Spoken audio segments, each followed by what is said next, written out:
चलो शांत रहो सभी। मैं एक बार सारे क्वेश्चन को फिर से रिप्लेस कर रहे हैं।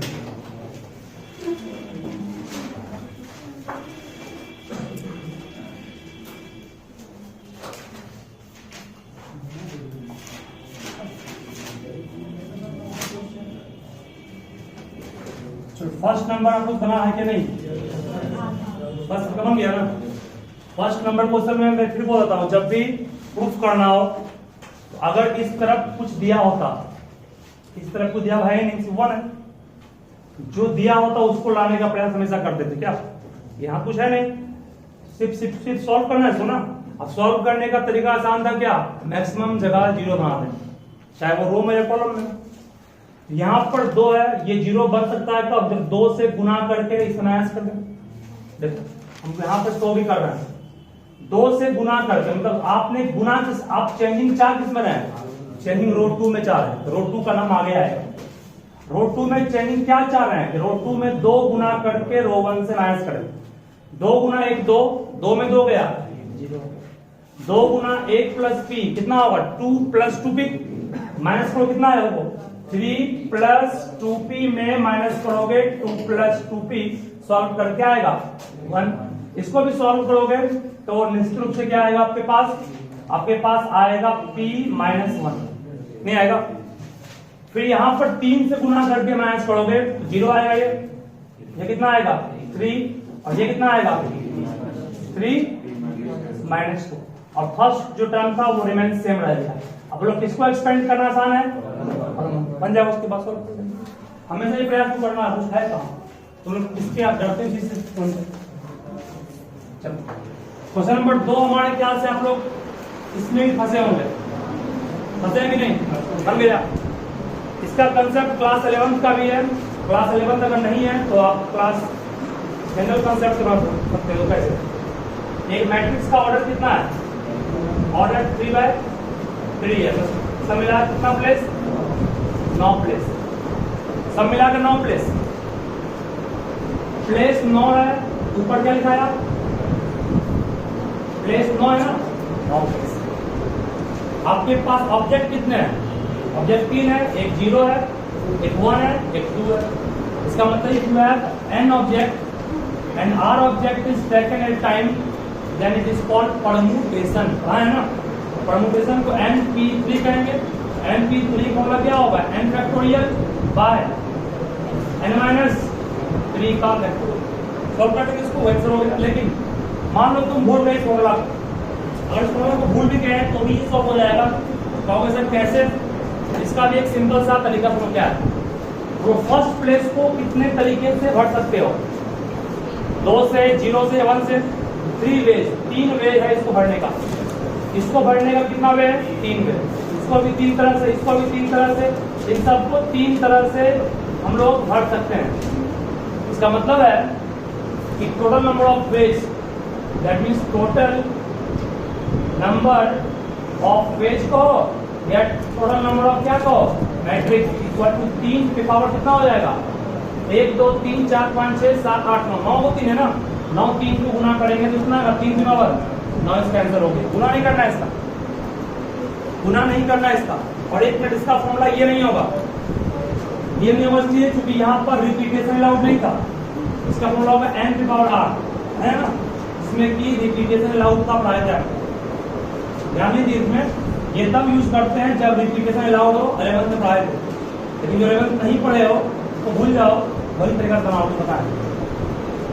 ठीक है, चलो सॉल्व कर लो इसको। उसके बाद क्वेश्चन नंबर 3 में बनेगा, बनाना पड़ेगा। तो 3 नंबर भी आसान क्वेश्चन है, समझोगे कैसे? बात नहीं, एक मैट्रिक्स A है और एक B है। दोनों मैट्रिक्स किस ऑर्डर का है? 3/m और ये 3/n। ध्यान को क्या बोल रहा है?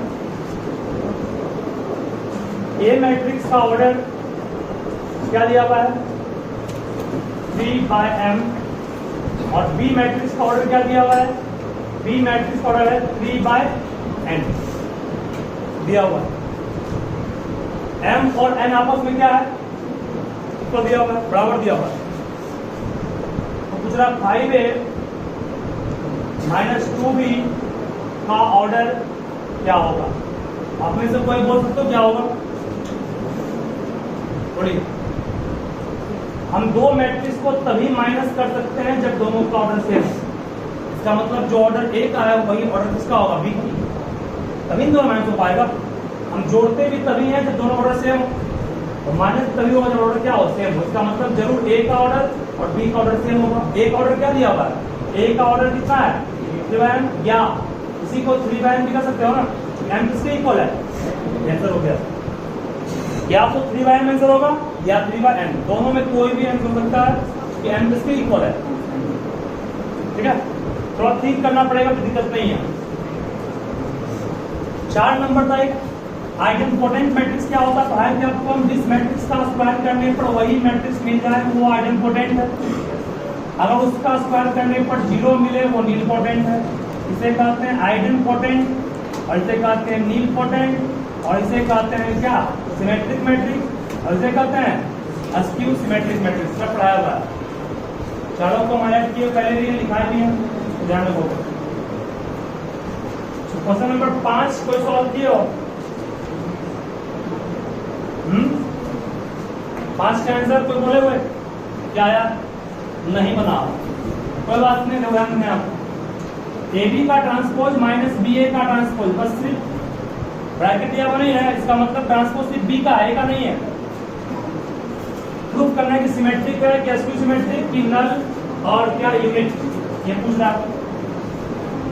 बहुत आसान ये भी है, आप बिल्कुल नहीं। ए बी का ट्रांसपोज माइनस बी ए का ट्रांसपोज करती है, ट्रांसपोज कर रहे हैं। ट्रांसपोज करने के बाद अगर यही मिल जाता है, समझ जाएंगे वो क्या है, सिमेट्रिक है। इसका निगेटिव मिला तो क्या कहलाएगा, सिमेट्रिक। तो करते हैं a माइनस बी, इसको ट्रीट कर रहे हैं एज ए ना, ए का ट्रांसपोज होगा, इसको ट्रीट कर रहे हैं एज बी, क्या हो गया, बी का ट्रांसपोज, सही है। इसको थोड़े पे माना मैंने, इसको भी माना, a माइनस बी का ट्रांसपोज को A transpose minus B transpose नहीं कहेंगे। प्रॉपर्टी ऑफ ट्रांसपोज से पढ़े हो ना, a प्लस बी के ट्रांसपोज को लिख सकते हैं ट्रांसपोज प्लस बी ट्रांसपोज। अब पूरा ये ए बी का ट्रांसपोज हो गया, a इंटू बी का ट्रांसपोज क्या लिखते हैं, बी मतलब बी ट्रांसपोज का ट्रांसपोज, फिर ए ट्रांसपोज माइनस, यहाँ पर भी क्या होगा, ए ट्रांसपोज का ट्रांसपोज, फिर सही है क्या। अब इसको तोड़ेंगे, बी ट्रांसपोज का ट्रांसपोज क्या बी होगा, ए ट्रांसपोज आ गया, ए ट्रांसपोज का ए होगा बी, कॉमन क्या आएगा, कॉमन माइनस क्या बच गया, A B transpose minus B A, सही है। और ये किस प्रॉपर्टी को शो किया, इतना आपको ध्यान में करना पड़ेगा, ठीक है। और इस तरह का ही सेम क्वेश्चन नहीं था और डिफरेंट था, हम एक और काम पहले किए थे, एनसीईआरटी का था वो क्वेश्चन, एग्जाम्पल का क्वेश्चन है, इसका आंसर क्या हो गया, नोट कर लो पास में, इसको सॉल्व नहीं करोगे, सॉल्व नहीं किए हो।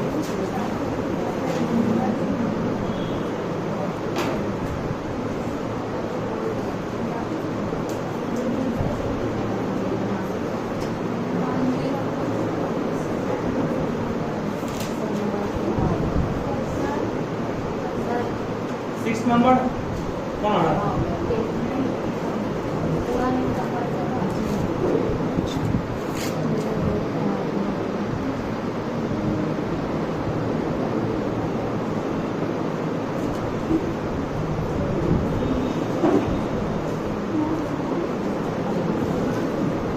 हो गया ना।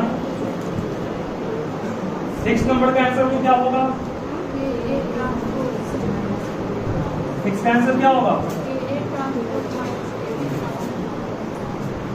तो के कांस्टेंट है, कांस्टेंट का कभी ट्रांसपोज नहीं होता, इसके को बाहर निकाल लोगे, इसको लिख सकते हो क्या, ए माइनस बी का, के कभी के का ट्रांसपोज नहीं होगा, के कांस्टेंट है, इसको आप लिख सकते हो क्या, के इंटू ए ट्रांसपोज माइनस, कैंसिल हो गया।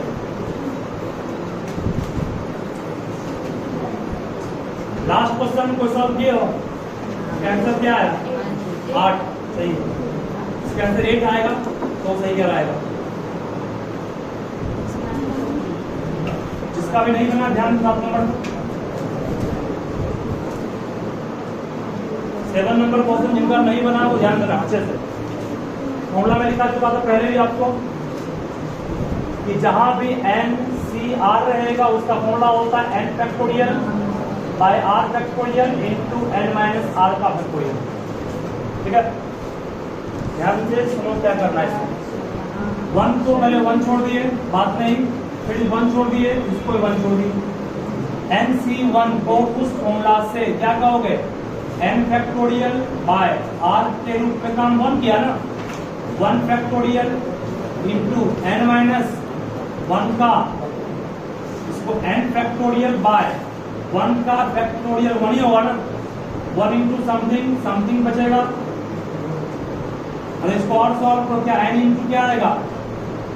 n minus 1 by n minus, cut गए, मतलब इसको सॉल्व करने कितना आया? n। उस तरह इसको भी सॉल्व करो, क्या आएगा? n प्लस 1 आएगा। इसको सॉल्व करने पे क्या आएगा? 2 आया था क्या? इसमें सॉल्व करने पे क्या आया? n plus 4। इसमें सॉल्व करने पे क्या आया? कितना आया? n square minus 1/2 n/2। इसको सॉल्व करने पे क्या आया? नहीं कुछ आया? n into n minus 1/2 n into n minus 1/, छोटा हम सॉल्व करते हैं इसमें। nc2 को n factorial by 2 factorial into n minus 2 कहेंगे, याद हो गया ना। इसको n factorial by 2 factorial into n minus 2 का फैक्टोरियल छोड़ दिए, इस n को n into n minus 1 into n minus 2 कहेंगे, ये पार्ट कट गया। इसको लिख सकते हो n इंटू n माइनस 1/2, वो भी सही था, उसका भी इसने सॉल्व करके कहा था, ये बिना सॉल्व किए वो भी सही है। इसको सॉल्व करने पे क्या, ऐसे ही बोलो, इंटू में बोलोगे, कितना है सॉल्व करने पर? n plus 2 into n plus 1/2 n plus 1/2, ठीक है।